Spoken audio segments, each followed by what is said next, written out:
The purpose of this video is to discuss the nature of economics, what economics is really about. And I've got a rather lengthy description here, and this whole video is about this description. I say that economics is the study of how people interact with strangers and acquaintances, and I say that because most of the goods you consume was produced by people you don't know. And most of the time, when you enter the workforce and you're earning money, you're producing goods or services for strangers, people you don't know. So this big country, if you're living in America, is a bunch of strangers buying and selling with each other and creating considerable amounts of wealth. And we're creating all this wealth through commerce and government. Commerce just being buying and selling, producing things for other people, earning money to buy things yourself. And in economics, what we're really after, what we're trying to achieve is a good life, a good world, a prosperous and meaningful life for people. So economics has admirable goals, and that's something I've always liked with economics. And one thing you're going to find that economists obsess about is making sure that the incentives people face are such that when they pursue their own self-interest, they're pursuing social interests as well. So when people are bettering their own life, they're enhancing the lives of other people as well. And I want to show you a little bit about this new world we're in. If you look on this graph on the right, you see that this y-axis here is number of people, is a population. This x-axis, and you may have to kind of look closely at it, goes from 9000 BC to 2000 AD, a long length of time. And for a long time, the world was not growing much. Then, boom, population just surged upwards. And I want to point out in particular 2 points on this graph. Right there is the agricultural revolution, where people really learned how to raise and harvest crops and livestock agriculture. And then there's the industrial revolution right here. Well, what has happened now is that ag has become an industry. And some people don't like to think of ag like that, but it's okay. This world we're dealing with, agriculture is commerce. It's business, and it takes place on a big scale in some places and on a small scale in some places. If I could think of one picture to illustrate what economics is all about, it'd be this picture here. This is a picture taken from a satellite above the Earth. It's a picture of a region on Earth, and obviously it's a picture at night where the white you see are the light shining from ground. Does that region look familiar to you? It's Korea. And there's a distinguishing line right here, very distinct line. Something's going on in that line. What we had was this pretty remarkable experiment, an unfortunate experiment actually. There was this one big region called Korea that had virtually the same culture, same social system. Then we had wars and such, and then we had a Korean War, and then what happened was the top half became communist or socialist or dictatorship, and the bottom half became a democracy, and it became capitalistic. And one glimpse, you can tell the country you want to live in. You want to live in South Korea. You absolutely do not want to live in North Korea.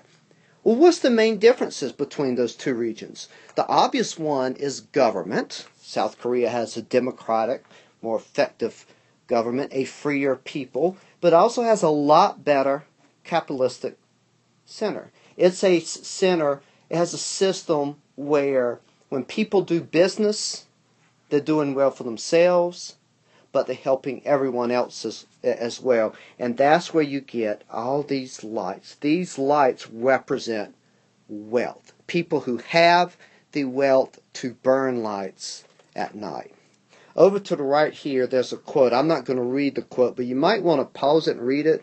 It comes from a book from a distinguished historian of communism, and it's about the differences between North Korea and South Korea, communism, and so on. I'm going to go on. Now I want to think about these countries you want to live and don't live a little more now. If I could ask you what country you would like to live, you could live anywhere in the world.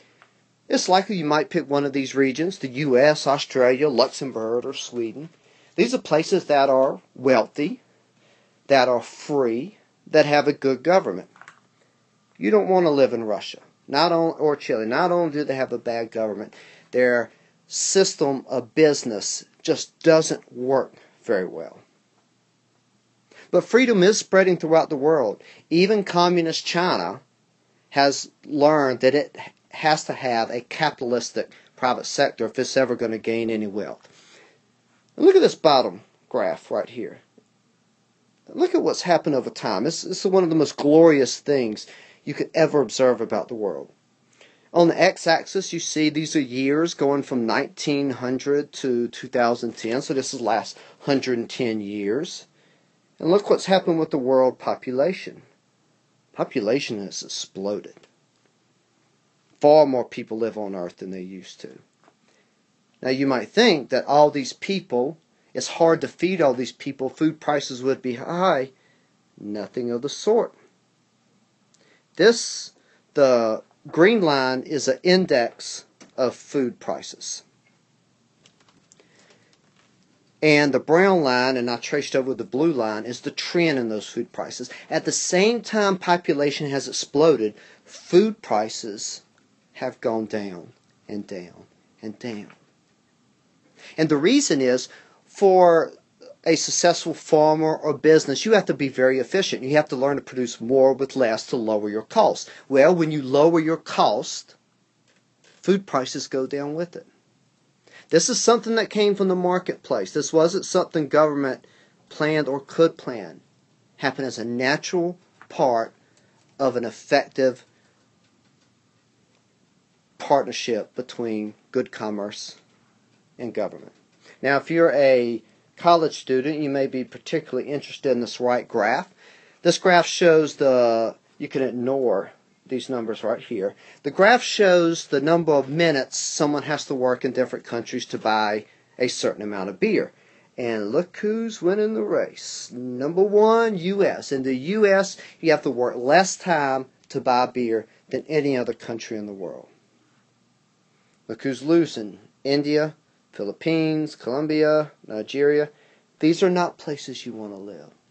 Over and over, we see that regions with a democratic, effective government and a private sector where people are free to buy and sell and make money produce a good world for people.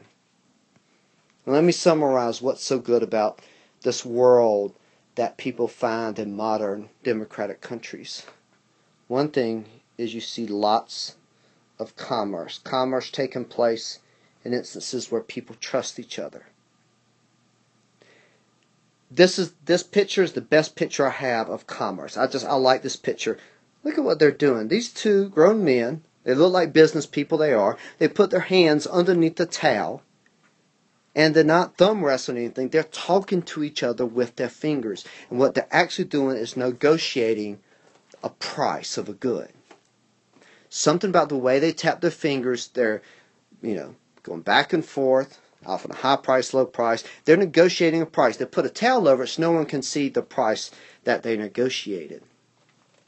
That's commerce, buying and selling. And most of the American economy is the private sector. And it works so well because for the most part, businesses only make money if they enhance the lives of other people as well. I'm recording this on an iPad. And the iPad made money for Apple when they invented it, but it also enhanced the lives of many people, including me. When Apple made money, they did it by making my life better. And we cannot go without saying something about government. You cannot have a good private sector, a good system of commerce, without good government to protect property rights and to have equality before the law. And Even though the U.S. government may seem polarized, it may seem corrupt, it may seem slow, it may seem disgusting to look at, it's one of the best systems of government on this planet, not only now, that has ever existed. Think about the places people are dying to get away from. People are dying to get out of North Korea, and they're trying to get to South Korea, U.S., European Union, all these other places. And so what we've seen, I've tried to give you a demonstration of what economics is. This is about strangers interacting through government and commerce. What we want is a prosperous, good life for everybody, and we want it in a system where when people make their own lives better, like when Apple invents the iPad, they make other people's lives better as well.